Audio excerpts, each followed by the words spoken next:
Your third Ryder Cup, but your first since 2014. How nice is it to be back in that team room with Team USA? It's very nice. I felt this way last year at the Tour Championship, having missed a couple of years, just realizing, it's a special place to be. And, even more so here. I missed the Ryder Cup in 2016 and a couple other President's Cup events. So it's so nice to be back. I love being around the guys, and what a great venue we have. And, even the last couple of days of practice rounds and having dinner with the guys, I realized how much more I missed it. So I'm not taking it for granted that I'm on this team and excited to represent USA. And you're coming into this week on some very good form. Can you tell me about how your game is and maybe how it suits that golf course out there? Yeah, I've been playing well. Finished off the year nicely the last couple of events, and golf's such an individual game. So you come to a new golf course like this, and you have to learn the course. Me and my caddy Paul, but I'm with my partner this week. There's some strategy. There's talks between us, so it's just a little more to it these last couple of days. And so, the golf course is good. It's very difficult, and it's going to be a good test for us. Great. Thank you very much, Webb. We're going to open up to the floor. If you can place your hands up, and we'll get a mic around to you. So we'll go to Ewan first, please. Just number one over here. Hi, Webb. You know better than most how challenging hitting the opening tee shot of a Ryder Cup is. Can you tell us, first of all, your memories of that day at Glen Eagles? And if you were given the opportunity again, would you relish a chance to hit the first one again? Are you referring to the pop-up? Yes. Okay. So the backstory, why it's even funnier to me, it was funny to everybody, but that was the shot that I had in my bag all year. It was like the fifth time I had done it. I lose my concentration a little bit, and I teed up a little too high. And I'd done a few other times that year. Usually it goes straight. That one went straight. I hit the fairway. But yeah, we're more nervous here than any other tournament. And it's not the fans. It's a good thing. You want to play well for your teammates, for your captain, for the assistant captains, and your partner. And so it's a good kind of pressure. But everybody that made both teams can deal with pressure. But yeah, the first tee, that environment is fun and a little more, probably a little more nervous there than the second hole or third hole, and that's why you might see me teeing off on the evens. Were the crowds kind to you? What's that? Were the crowds kind to you? What was your walk to that, or the short walk to that ball? What was it like? The funniest / most embarrassing part of it was the camera crews, and probably a lot of you guys had gone ahead where we normally drive it, so everybody had to come back. So the camera crew and everybody's coming back. I can still reach the green, which is nice, but I will say Justin Rose might not admit it, but he had a 3-wood out, and I look over and he switched to driver because the driver's so much bigger. So maybe my shot affected him. I don't know. I'm going to stay with Mike 1 and Karen in front. Did you watch in 2016? I did. I don't know if I missed a shot. I remember being at home with my wife. The only time I might have missed a shot, maybe one of my kids got in the way of the TV, but we watched everything. And I felt nervous watching golf on TV for the first time ever. I wanted it so bad for the U.S. And, it was one of those moments I'll never forget as a follower of sports. Because what we were witnessing, you guys watch enough golf, that never happens. Not never. It rarely ever happens. I think of Tiger, Ernie in South Africa in their playoff, where you're just having magic moment after magic moment. And I called my caddy, Paul, and I just said, I know you're watching this, but, it's hard to explain how good it was. So, yeah, I watched it. I'm going to go to Mike. Adrenaline get rising as you watched it, along with theirs? Yeah, when Rory made his putt on 8 and Patrick made his putt, I didn't even think about it, but I found myself off the couch. I was in a very comfortable position on the couch. I'm off the couch right in front of the TV, and my wife is too. And so we thought it was appropriate. I put on my Twitter account a rendition of them too. So I was Patrick Reed, she was Rory. We did it in our backyard, which was pretty fun. We're going to go to Mike 3, just over here on the left. Webb, you said your partner this week. Who's that? It's one of the 12 in our team. Your thoughts on the golf course, what you're seeing out there in terms of who it favors, just kind of the view of how narrow it is and how that may impact the matches? Yeah, I think, my 2 Ryder Cups in Medina and Glen Eagles were similar in the sense there was plenty of birdies to be made. This week, not so much. And if you miss the fairways here, it's super penal. I'm sure guys have talked about it, but the rough is mowed back into us. So if a ball's in the rough, you're probably not getting it to the green, which might not change strategy per se off the tee, but it does change your mental approach thinking, I'm going to win. There's going to be plenty of holes won in alternate shot with pars. And I even venture to say I think there's going to be holes won in foursomes or 4 balls with pars. I really do. And you got, 18. There's a bunch of holes out there where you got to hit not only a great tee ball, but you got to hit a great second shot. So it is one of the hardest Ryder Cup course that I've seen in a while. And so it's just massive premium on fairway. Okay, we're going to come to Mike 1 at the top. Hey, Webb, just for the record, do you remember how long that 3-wood pop-up went? By any chance? My guess is about 205. So just got over the 200 Yeah. level. What do you recall as being a rookie? There's 5 of them on the European side. You guys have 3 of them. What's that dynamic? How difficult is that? And can that be an advantage or a disadvantage for a team?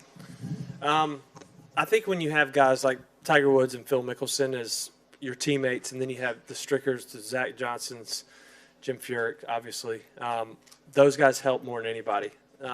I can help a Bryson DeChambeau a little bit, but those guys who they've seen enough rookies now come on the teams, they know what to say, what not to say, and the main thing I told Bryson is, hey, play Bryson DeChambeau golf. It's gotten you a few big wins this year. You're on the Ryder Cup team and one of the best players in the world. So when it comes to playing golf on Friday morning, it's Bryson DeChambeau golf, and you happen to have somebody there with you as a partner, but he's there to, he's there rooting for you, pulling for you, helping you. So that's, that's all I tell them is just do their own thing that's gotten them here. Any more questions, guys? Please place your hands up. Just in the very back here, number 4. Well, without talking about who partners may be this week, but how do you think Bubba will do in this setting? How's he being treated out there? And we all know what he said about France, and just how do you think his week is going to go? They've been great to him. I played in the same group as Bubba the last couple of days, and they've been great. Over here he's Bubba, so we've been calling him Bubba. But he got the crowd going on 18. Got him to be really loud. He hit it. Hit it 340 down there. So he'll be great. I think I've always said the crowds over here are great. They're very respectful. They understand the game, and I know it heightens a little bit in the Ryder Cup. But I plan on hearing things that I might not like, but that's the Ryder Cup. They're going to deal with the same stuff in the United States, so it's all part of it. If you could just use the mic, please. Thank you. Is his knowledge of France improved any? It has. He just gets the terms confused every now and then, but he's well aware. It's been said a few times. Castle versus Palace. But he's got it down now. We go to Tim, just over here, number 3. Well, the European teams had a good time kind of teasing each other and having a Mickey at each other, whatever the expression is. I'm sorry, I'm a little daft at that. But are you doing the same thing as it relates to Bubba? Teasing him a little bit about it just to bring out a smile instead of turning it into a negative thing? Absolutely. That's his love language. You know that he loves you if he's giving you a hard time. And so I think Bubba and I have had success in the past because I tend to be more, a lot more serious on the golf course. He tends to be more laid back, joking around, and we kind of mold into, this half Bubba, half Webb type of player. And it's fun. Teddy and Paul, they're good buddies. So, yeah, when you give him a hard time, you just got to know that he's going to get the last line in, kind of like Phil.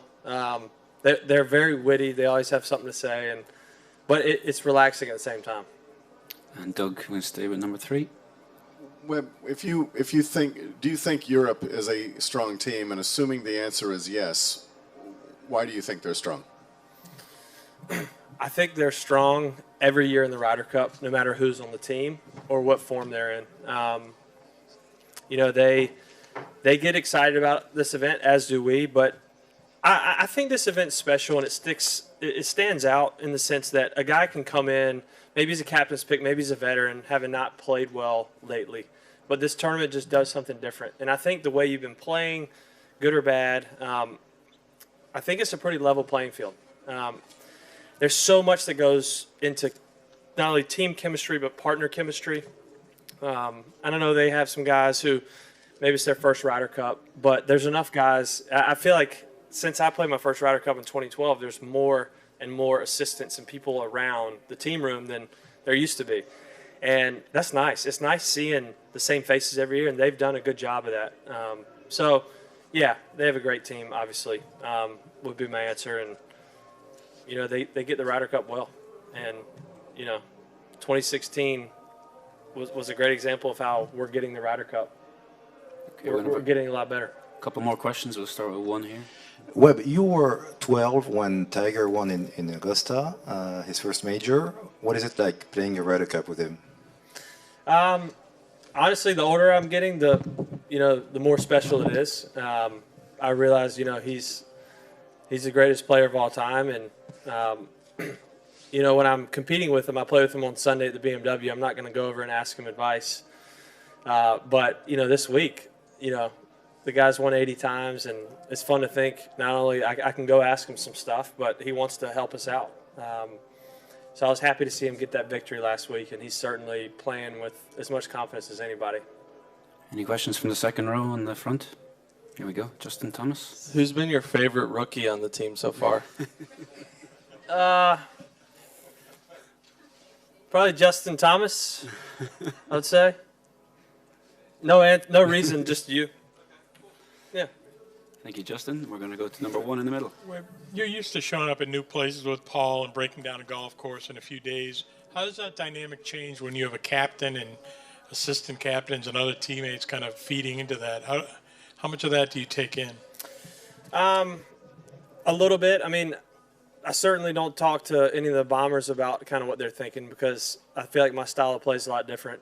But, we got the John Woods out there who, John's not caddying this event, but he's still got that caddy eye. So whoever's kind of hanging with us that day, they might pipe in, bring up something here or there. But for the most part, I still want to do everything I would normally do with Paul and bring in who I might play with to see, where would you want it here? And they might say, I don't care how far back I am. I just want it in the fairway, whatever it might be. So once I get my work done, I bring in who I might play with to weigh in a little bit. We'll go one final question. We'll stick with Mike one. Well, a lot of comparisons of this course to TPC Sawgrass. Do you see that, and how comfortable do you feel because of that? Yeah, I mean, the thing that jumps out is that both courses you have to hit it in the fairway. So I feel like what you guys are going to see, the teams that are winning are the teams that are hitting more balls in the fairway and making putts. I mean, not every Ryder Cup you have to hit it in the fairway, but this one you do. So, our strategy, my personal strategy might not be to hit it as far as I can on every hole, but like I said, get in the fairway.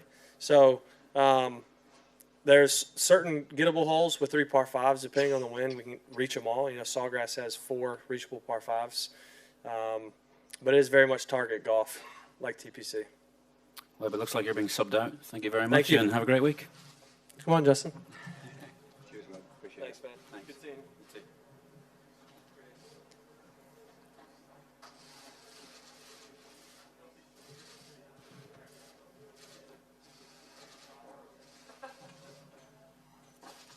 Hey, Justin, how are you? I'm Neil. Nice to meet you. How are you? In case there's any questions in French, just put this in your ear, just in case. That's translation. You don't need to do it now, but in case there's any questions. Oh, okay, I got you. Perfect. Justin, thank you very much for joining us. You're a major champion and you've been to world number 1. So where does this achievement, being in a Team USA at a Ryder Cup, rank amongst those? Well, it's so different, being a team event and everything. But I mean, this is something that I've been looking forward to, something I've wanted to accomplish since I was a little kid. I was very fortunate to go to some Ryder Cups when I was a kid with my dad working for the PGA. So I've seen 3 in person.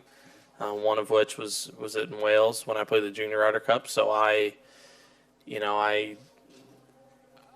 seen it from the other side of the ropes, and I'm very, very happy and excited to be on this side of the ropes.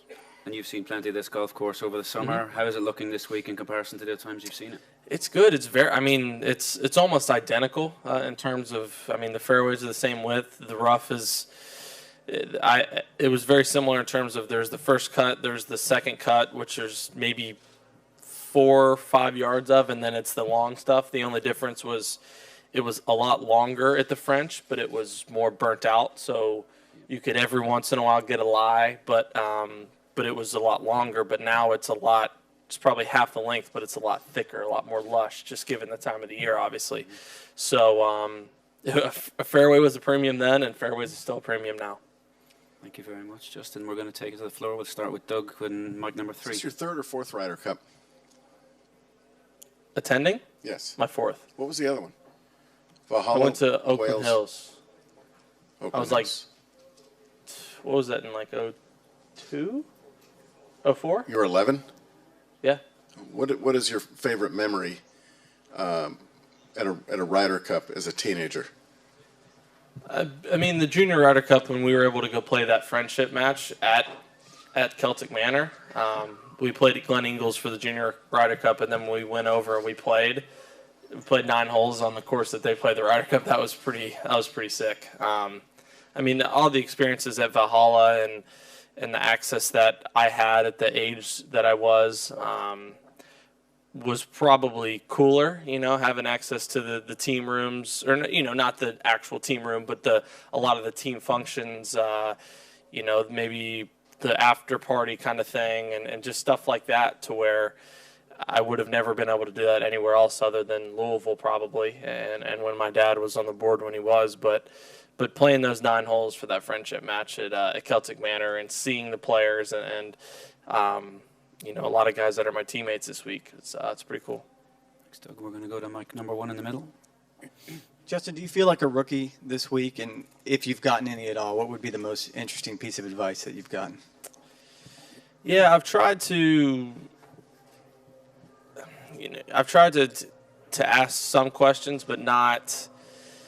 I'm trying not to overthink it, if that makes sense. It's still, I think it's so easy to do, and not only golf, but in match play. It's so easy to overthink the pairing, so easy to overthink the odds and the evens, or what hole do you want to go first. When at the end of the day, it's like, look, if we play better golf than they do, we're probably going to win. If they play better golf than we do, they're probably going to win. It's still golf. You still have to hit in the fairway.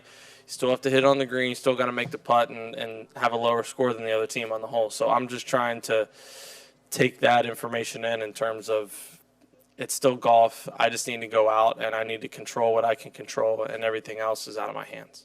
Okay, we're going to go to mic number 4 with Steve. Could you play 5 matches, and what is the status of your wrist? Could I play 5 matches? I'd play 6 if I could.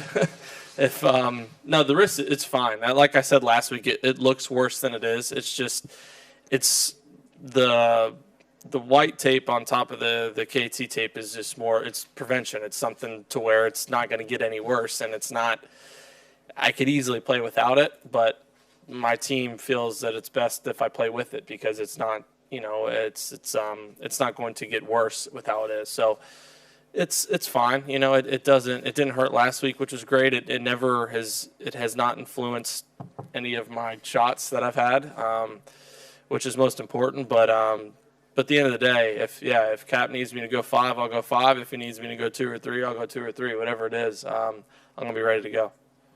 And Ewan in number 1. Justin, this golf course, and you obviously know it better than a lot of your teammates, does it favour the European team the way it is and the way it's set up, or is that not really a valid statement? I think that's what's great about this golf course, and I was in here when, sorry, I don't know who asked about the comparison of Sawgrass in here, but there's a reason why a place like Sawgrass has had so many different winners, because it doesn't favor somebody. It just favors whoever's playing better, and I think that this course is the exact same way. It doesn't necessarily favor, Tiger Woods over me. If it was a stroke play, then it just whichever one of us is playing better, then that it favors that person. Like Webb kind of said, if a lot of Ryder Cups, you just kind of been able to just bomb it and drive it, at least in America for sure. And you can hit it up there, and even if you're in the rough, you can get it on the green. But this course takes driver out of your hands for everybody. It's not like, you can't go up on number one and hit drive. I guess you could hit driver. Or you can't go on number 5. I think it is at Dog Lake Right. I mean, you can't hit driver there. It's just everyone's hitting it to the same spot, and then everyone's hitting a short iron on the green, and then whoever hits it close and makes the putt wins the hole. So I think that's just what this course is. It doesn't favor one team or the other. It just favors whoever's playing the best. Okay, number 3 over here. Justin, I heard somewhere that you and Jordan are good friends. If you two were paired together this week, how would you see your games matching together in a team setting? Yeah, it'd be fun, and I think that's what when talking to Jim as much as I have about pairings is I feel like we all know each other's games so well on this team, and we all get along so well that it's hard to really go wrong with many options. But that would be something it'd be cool. It'd be fun. It'd be something to where, like with Ricky, for me, at the President's Cup, we know each other's games well enough that you almost have another caddy if you need it. It's like, hey, say he hits first and he hits 7-iron and it's just a little short, he can look at me and say, it's a perfect 7-iron. He knows that. And that may be something that doesn't seem like a big deal to others, but it's a pretty big deal at the, in the grand scheme of things. So I think it's, it could be something that could be fun, but you just, kind of wait and see, I guess. Okay, number 1 here in the middle. Yes, as a rookie, which seems amazing to me, but anyway, and after in Riviera, you and Roy were saying after you finished your round with Tiger there, and I was listening to this, how much you thought that he lost to the field. Now look at the galleries and also the size of all the stands. This is your first Ryder Cup. How do you think that's going to play for you? Well, not to be rude, but he said that. I was there, obviously, but he was the one that definitely said that it feels like it adds strokes. I don't know how he's done that his whole career. I think is more so what I said. I understand exactly what you're saying. It is unbelievable playing with Tiger, and this is far and away any crowd of a normal PGA Tour event with Tiger. So it's it will be great, but it'll be fun. It'll be that fun, nervous. It'll be that adrenaline nervous. That it's kind of like at Phoenix. There's so many people and there's so much noise that it all cancels out. When you have 1,000 people and 5-10 people make noise, you can hear it. When you have 5 to 10,000 people on a hole and that percentage of people make noise, it's just kind of a buzz. Does that make sense? So, but no, it will be new to me. Like you said, I am a rookie, and it's going to be something that I'm going to need to have really, really good control of my emotions this week because I am an emotional player, and I can sometimes get a little up and down. So I need to do as much as I can to try to keep it even keel and just feed off of the energy as much as possible. Okay, going to have 2 or 3 more. 4 at the back there, please. How much shame is there having your dad be a sports writer? Pardon me? Your father being a sports writer, is there a lot of shame in that? My dad being a sports writer? Am I missing something? What? Yeah. I'll tell you later. Okay, yeah, I'm lost. I'm sorry. Okay, we'll go to number 1, Karen again. How well did you know Tony going in, and just how would you describe his personality? You guys aren't so different in age, but it's like you're in different places in your lives, it seems. Yeah, Tony's great. Tony and I went through the web.com.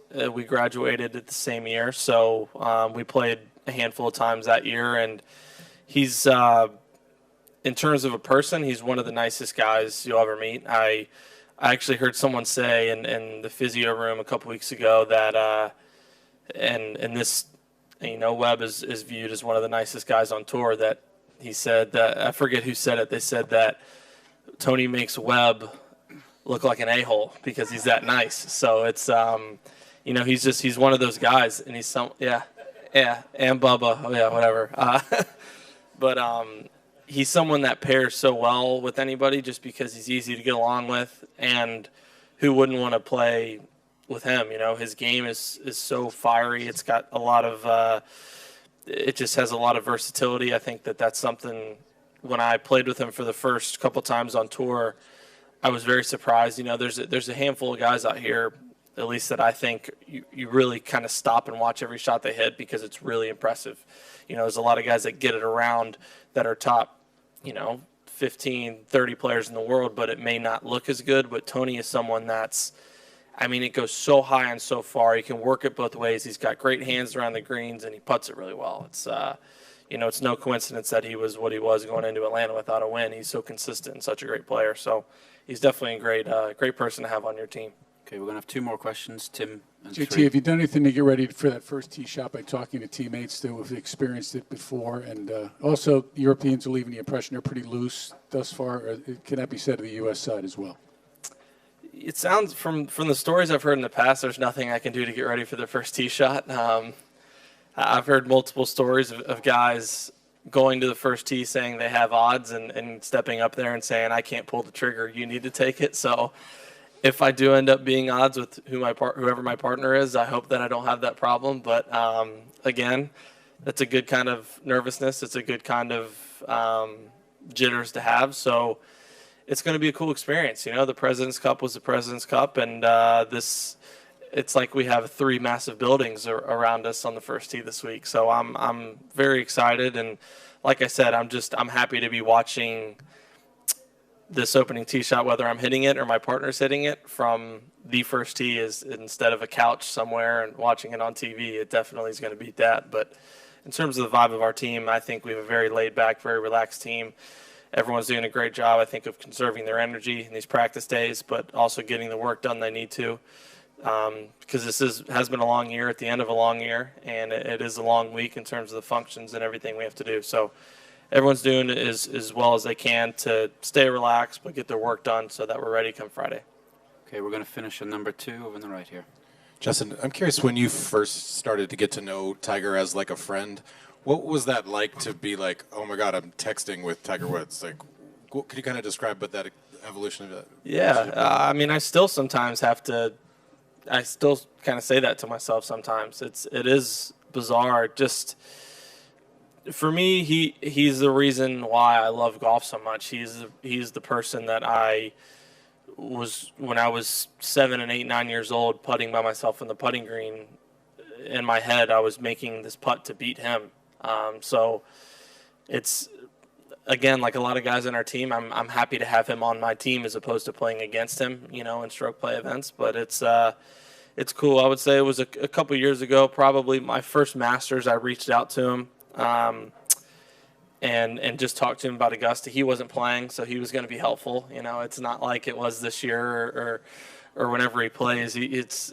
His mouth kind of closes a little bit, or how much information he gives out as not quite as much. So I tried to take advantage of that time when he was hurt as much as I possibly could. So I think that, and during that process, I wanted to be there for him as a friend or as somebody, because it can be the life he lives is so different than everybody else. If he gets bored, he can't go out in public and do something without getting harassed. So myself, Ricky, other guys in Jupiter, we wanted to hang out with him. We wanted to do whatever he wanted to do. And so to be able to have that friendship relationship with him is cool. But, yeah, like I said, I'm happy to have him on my team.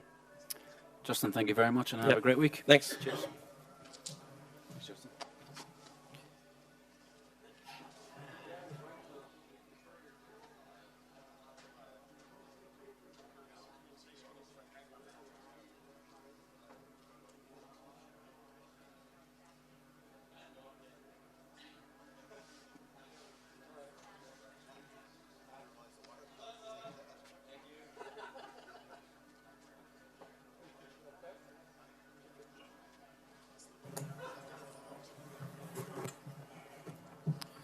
Bubba, thank you for joining us. You played a big part behind the scenes in 2016 with a Team USA victory. How special is it to be back in that team room as a player?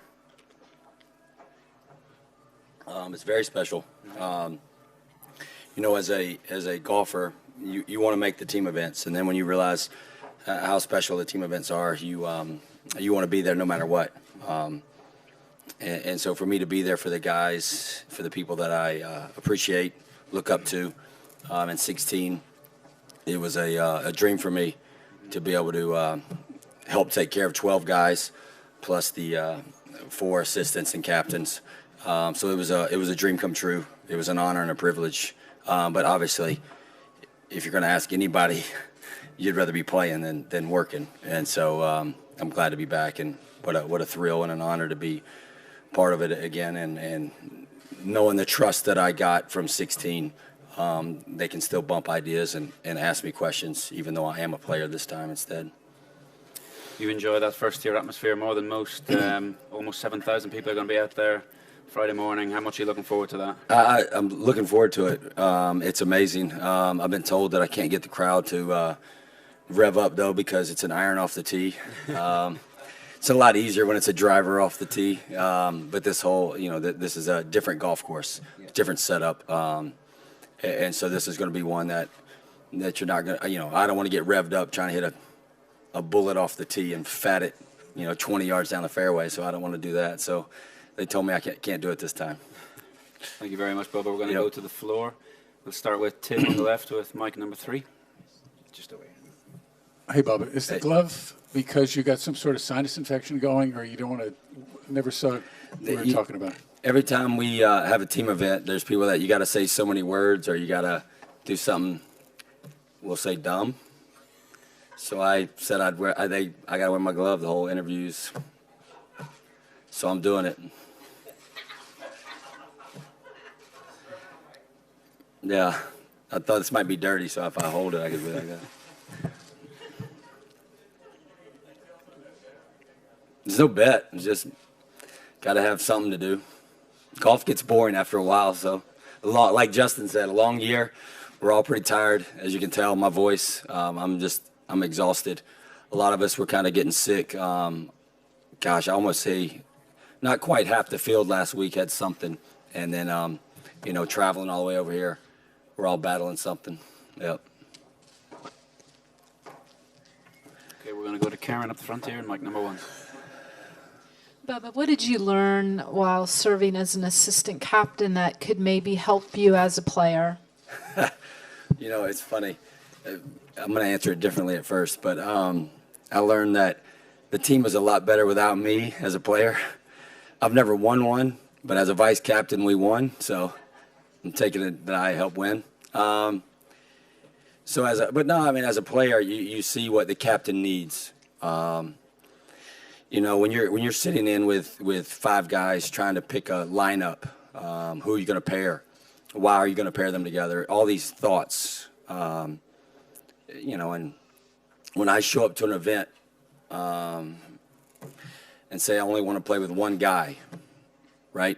That limits the captain, because if you only practice with one guy with a certain ball or a certain attitude or certain personality, it limits you. Now, if you're like me, with a few meds in you right now, trying to get healthy, it doesn't help the captain, right? Because if I say I don't have any energy, now that guy that I've been practicing with is like, well, now who am I going to get paired with? So you're you're hurting the captain or the team that way. And so that's what I see the difference is that, you got to give them a couple options some guys you really like to play with, or some guys you really don't want to play with. Just because of personality types or whatever it is, whatever that reason is. Okay, we're going to go to mic 2 in the middle here with you. Bubba, how has your week in France been as a cultural experience, and how do you reflect on your first time when you were here? Gosh, I love it. This is a beautiful place. The first time I was ever here, my wife played professional basketball in south of France. Love it. I've been here a few times because of Richard Mille, the watch company that I represent.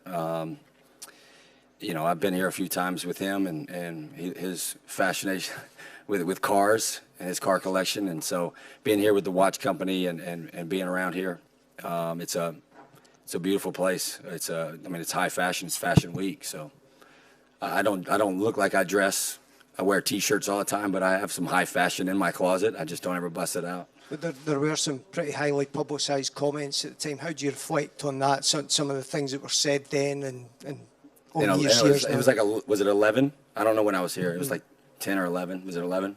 We'll say 11. I don't know. It was sad because none of it was true. Me and my team, my manager, my wife, my caddy, and my trainer therapist at the time, we went on Segway tour. It was actually funny. Last night we went and ate this little restaurant in the Palace grounds.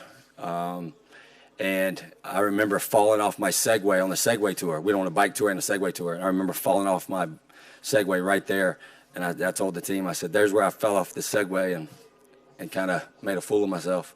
No, it was sad that people wrote or took my comments or whatever I did, because I don't really remember it so long ago. But it was sad that they did that because I loved it. I've always loved it. I love traveling. I mean, that's why I've played around the world. It's because I love it. I love seeing different cultures. And so obviously, Richard Mille respects me enough to sign me to wear his watches. He has a lot of love for me, and he understands that sometimes the media takes it a different way than it meant to be. So it was sad, but I learned from it. It made me mature as a person and understand that I got to be more mature and more careful how I word things. Hopefully, I worded all that right. Going to go to number one over here on the right. Hi, Bubba. Just a quick question. Please excuse my ignorance, but I didn't quite understand the significance of the glove. Are you wearing it as a forfeit? Is that forfeit? Or have I? Yeah. Have No, I misunderstood? Just being done with the team. It's like there's certain guys, I'm not going to say who, had to say certain words in their interviews, and who knows if they've said them. I don't know. I was the glove guy, so I don't know. We're going to go to number four. Number four down the back. Hi, Bubba. As I'm sure you know, it's 25 years since the US won the Ryder Cup here in Europe. What does that say about the difficulty, the challenge of winning away from home, and what would it mean to you guys to finally break that drought? Well, obviously, as we've seen our sports in the United States, the home team in basketball or the home team in baseball or football, always, it seems like they have the advantage, right? Because their crowd, their facilities, all their stuff, right? And Europe has an event here every year. So there's always an advantage of that, just being at home, or maybe not quite home, but it is home soil, I guess you'd say. For us to win it, any time to win it is a dream come true, and to win it, like you said, after 25 years, what a thrill. For me, I've never won one as a player, so it'd be a thrill of a lifetime. Here, there, doesn't matter where it is. It would just be a thrill of a lifetime for that little trophy. That's all we're playing for. We're not playing for money or anything. We're playing for pride. And so, and then obviously Phil, Tiger, these guys, they haven't won over here, I don't think, ever. So it'd be a dream to be a part of that. I mean, they're legendary careers, to be there with them and, be a part of that. I'm pretty sure Tiger and Phil would start crying if they did win. And I'll probably cry too. So. We're going to go to mic one on the right here. Bubba, what are you expecting from the home crowd this week? And is that something you've spoken about as a group, how to cope with the increased noise pressure of being away for a Ryder Cup? We haven't really spoke much about the crowd. The pressure is all we really talked about. This is bigger than any event we've played, really, because of the pride. This is all about pride for us. This is not about getting a bigger check or anything like that. This is just my pride. And, the crowd over here has always been amazing. They understand tough shots. They understand a 30-footer sometimes from 200 yards is a great shot. And so they've been appreciative of us every time I've ever played in an event over here, and especially in a team event like this. So I don't expect any different. They pull for their people. They pull for their team. But they applaud us and cheer us and appreciate great golf shots because they understand the game so well. Okay, we're going to go three and then one.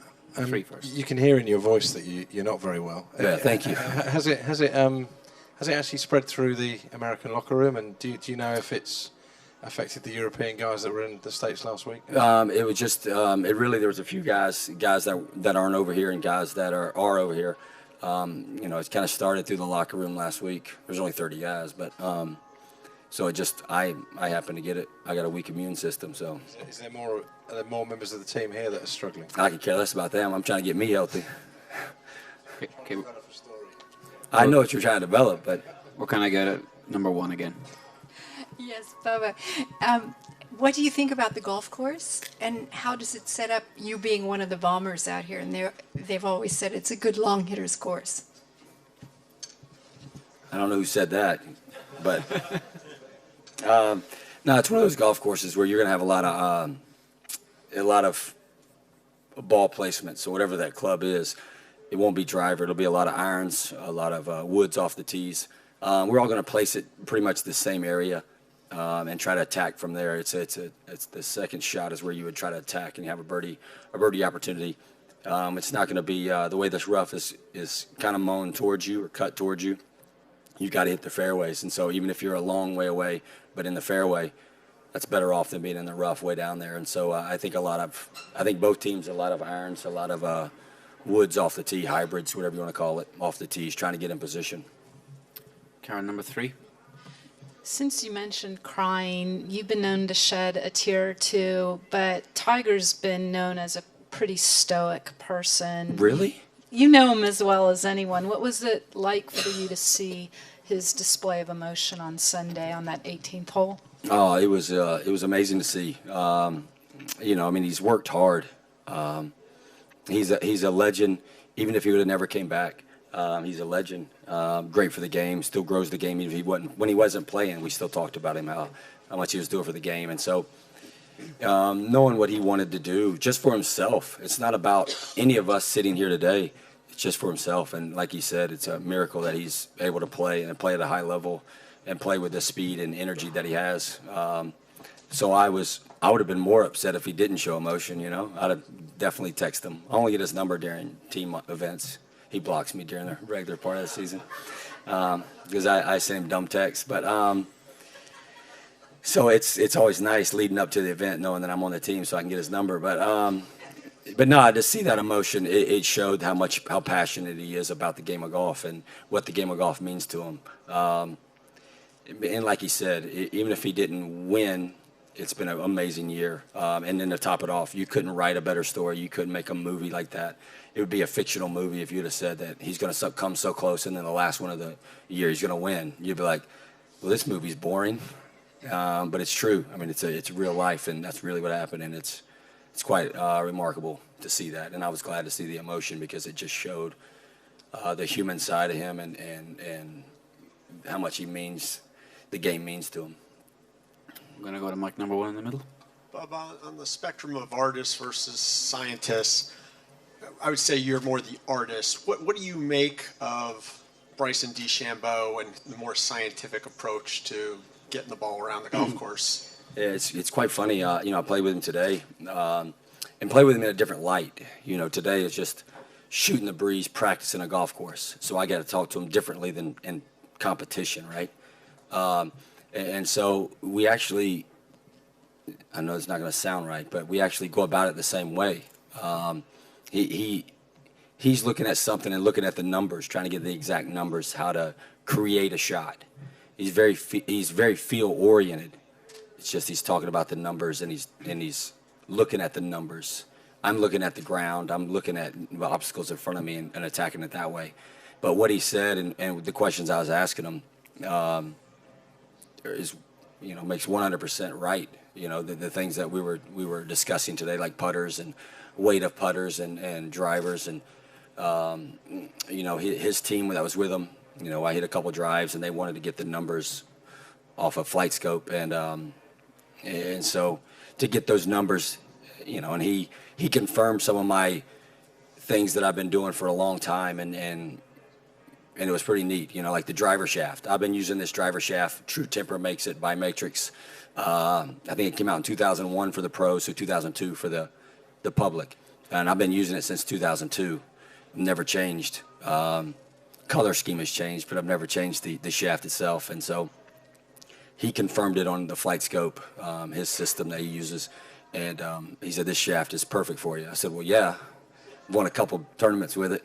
But no, it was just, he uses a lot bigger words than I would use. I shorten it up gets me in trouble sometimes with media, but so it was interesting to see how he goes and attacks it, and the way I attack it. It gets to the same point. It's just he uses a lot bigger words than me, but it's pretty impressive to listen and understand it, because I couldn't tell you the definitions of any of these words he was using. But so I tell him to do it to my level, and then we work it out. But it's pretty remarkable to see how he goes about it. But he's a feel player. He just feels to numbers, and I feel to a look. Yep. Bubba, thank you very much. Have a Yep, great thank week. y'all. Yep. Cheers. Thanks. E for everyone. Jordan.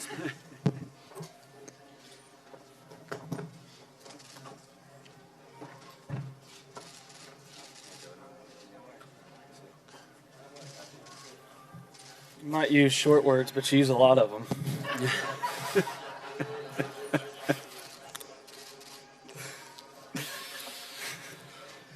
And I'm even saying that. Jordan, thank you for joining us. Did you? Did you? Okay, I didn't know that. That was before I was born, bro. Oh, okay. Perfect. Yeah, congrats. Thank you, Bubba. And thank you, Jordan, for joining us. You're coming back to defend the title that you won 2 years ago, but just how different is an away Ryder Cup experience? Very. Yeah, very different. I love 2014. I thought the most probably fun, nerve-wracking shot I've ever hit was the first tee shot in 2014.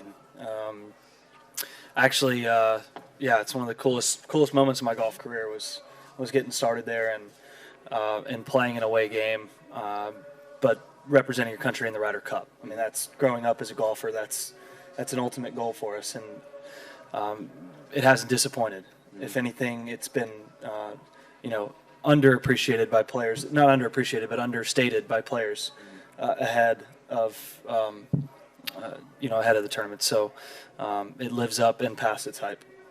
Great, and you were here in July, obviously. You saw the course. Obviously, looks a little bit different at the moment. So, what changes are out there on the golf course, and how's it shaping up?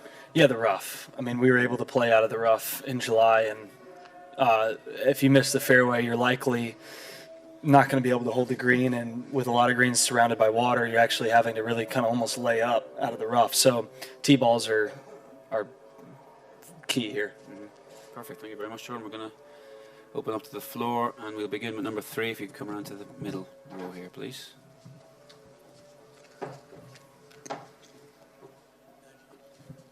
Jordan, you talk about that first tee shot at Glen Eagles. How far ahead of time do you start thinking about that shot? Well, I don't think of it the same way anymore. I mean, that was the first one on away, and it happened to be away soil. The first tee shot at Hazeltine. How am I doing? First tee shot at Hazeltine felt different. It was a different experience. I'm sure this will be closer to that one, just knowing that we'll hear the Europe chants and the Ole Ole chants on the driving range at whenever we're teeing off an hour ahead of time. And this tee shot's as difficult a first tee shot as we've probably played the entire season. So that adds to it. But it won't be till kind of that morning that you'll be thinking of the first tee ball. And you got a partner with you this time. It's not foursomes. So, and it'll be really cold, so I could probably hit driver, which is a good thing. Bigger head, better. Going to go to number 1 over here on the right. Jordan, obviously you can't be held responsible for this given your age, but 25 years since the US won on this side of the Atlantic, I mean, you're a pretty clear and strong analyst. Can you come up with a reason, if there is just one reason, as to why that long gap and long wait might have happened? I would put it simply that they won more holes, they made more putts. I mean, seriously, as far as our team's concerned, there's only a couple of guys that have any kind of scar tissue on playing on away soil, and those guys have won a combined 120-something times and account for 20 majors. I mean, we're not worried about the two older guys on the team that have scar tissue. The rest of us are simply here because and looking at this week as an opportunity for us to show that the golfers from the United States can beat the golfers from Europe, and we can do it over here. That's the goal.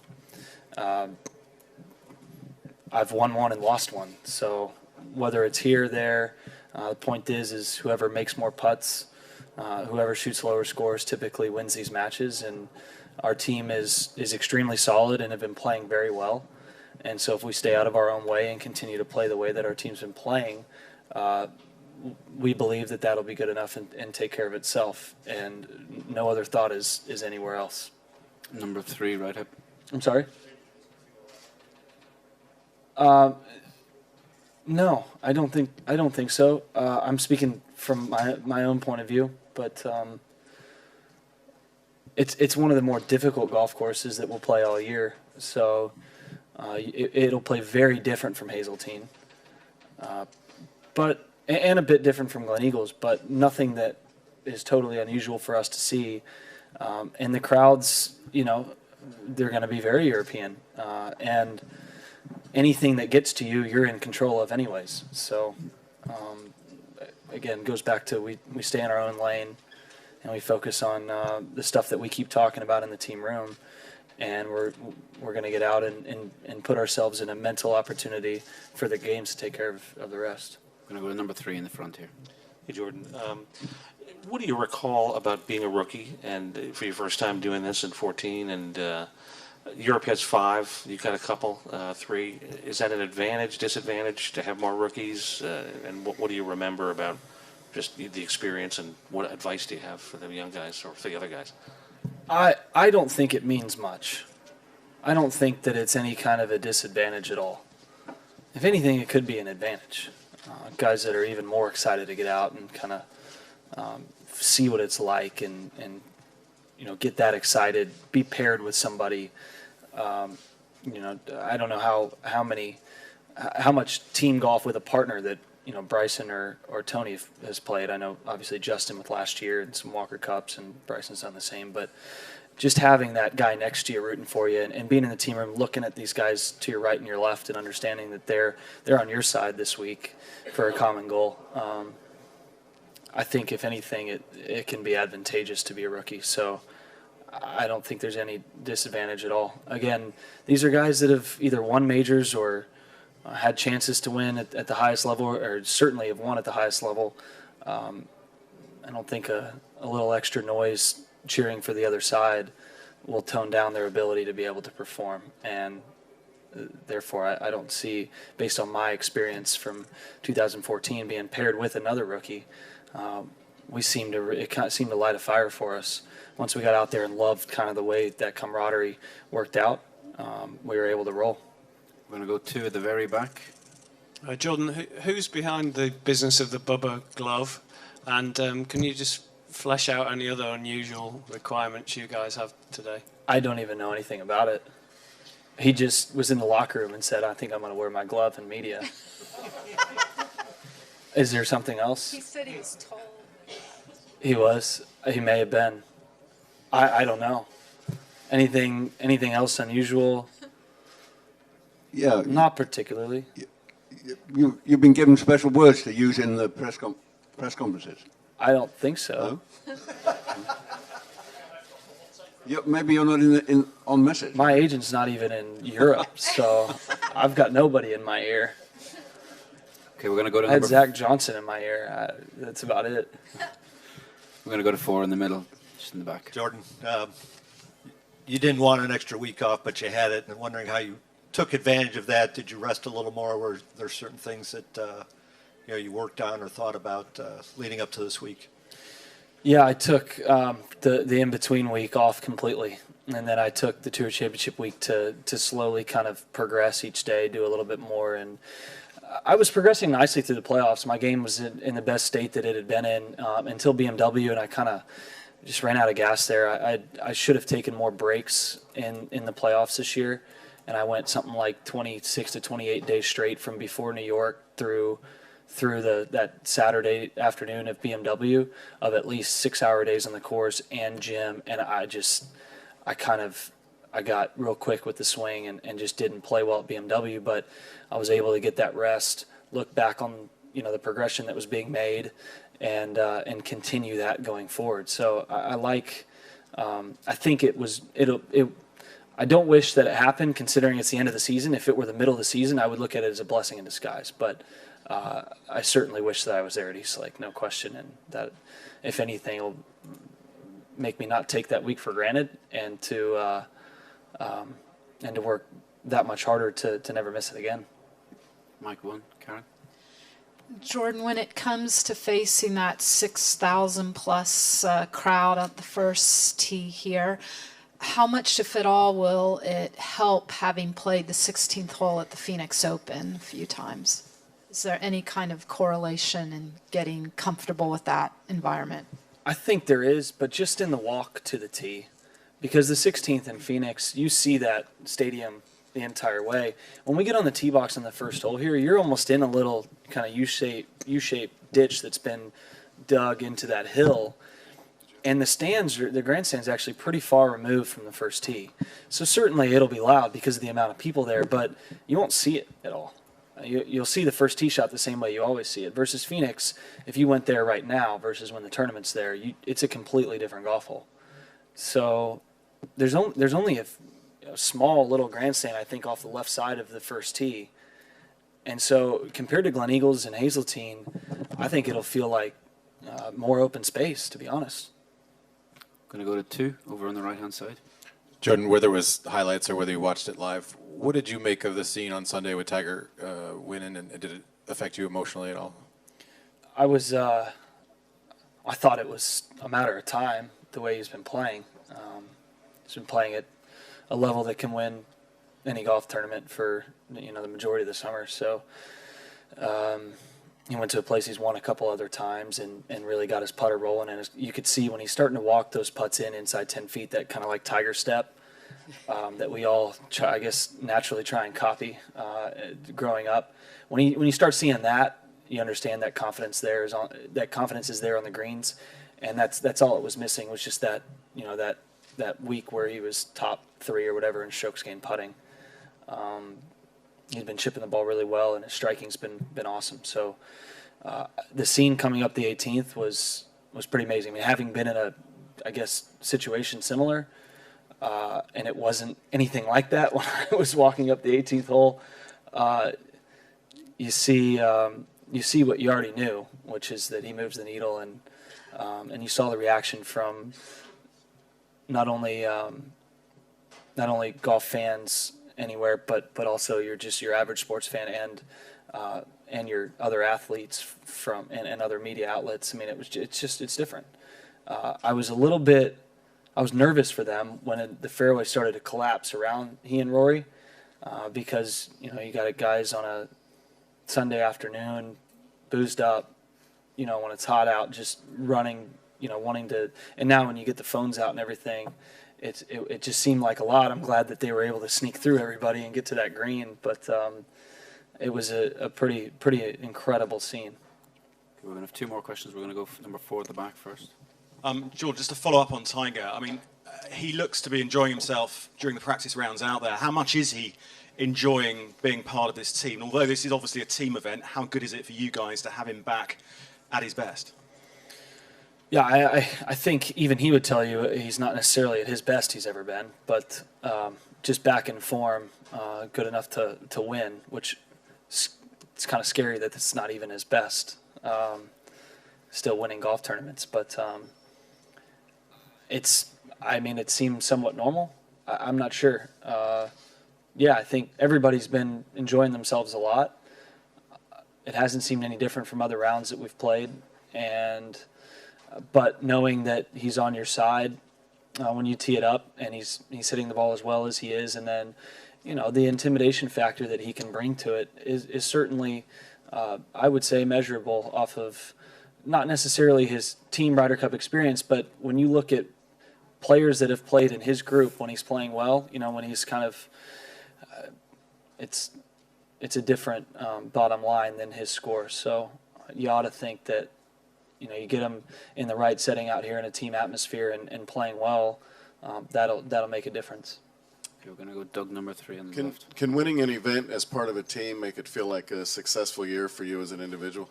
Yeah, I think if I came out and played really solid golf this week, I would feel like I accomplished a lot this year.